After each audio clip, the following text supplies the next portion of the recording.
पास अपने व्यूअर्स के लिए एक सवाल है। क्या एक विमेन ये कह सकती है कि मेरे हस्बैंड ने मेरे साथ रेप किया है? अब इस सवाल का जवाब आप मुझे पूरी वीडियो सुनने के बाद कमेंट्स में बताना।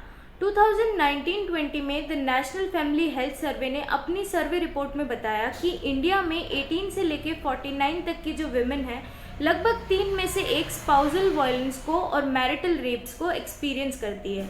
मैरिटल रेप्स का मतलब ये है कि अगर एक स्पाउस दूसरे स्पाउस की कंसेंट के बिना उसके साथ सेक्सुअल एक्टिविटी करता है, यानी कि अगर एक हस्बैंड अपनी वाइफ के साथ उसकी कंसेंट के बिना कोई भी सेक्सुअल एक्टिविटी कर रहा है, तो उसे हम मैरिटल रेप्स कहते हैं। अब मैरिटल रेप्स कई तरीके के हो सकते हैं। There are different types of marital rapes, जैसे कि फोर्सफुल मैरिटल रेप। अगर कोई स्पाउस अपनी फिजिकल स्ट्रेंथ का यूज़ करके दूसरे स्पाउस के साथ सेक्सुअल एक्टिविटी कर रहा है, तो वो फोर्सफुल मैरिटल रेप्स में आता है।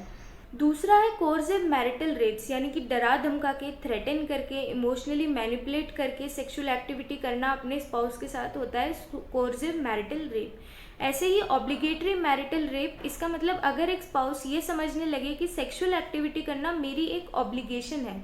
इसका रीज़न चाहे सोशल या कल्चरल नॉर्म्स हो सकते हैं, रिलीजियस बिलीव्स हो सकते हैं, या मैरिटल एक्सपेक्टेशंस हो सकती हैं, तो उसको हम ऑब्लिगेटरी मैरिटल रेप कहते हैं।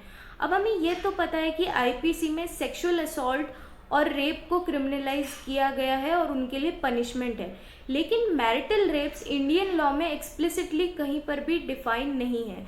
2017 में दिल्ली हाईकोर्ट ने सेक्शन 375 आईपीसी का जो एक्सेप्शन है, जो कहता है कि मैरिटल रेप्स पर प्रोसिक्यूशन नहीं चलेगा, उसको फंडामेंटल राइट्स का वायलेशन बताया और साथ में सेंट्रल गवर्नमेंट को ये डायरेक्ट किया कि वो मैरिटल रेप्स को भी क्रिमिनलाइज करना कंसिडर करे। पर आप लोगों का मैरिटल रेप्स पे क्या कहना है, आप मुझे कमेंट करके ज़रूर बताना, और साथ ही में जो क्वेश्चन मैंने स्टार्टिंग में पूछा है उसका जवाब भी देना।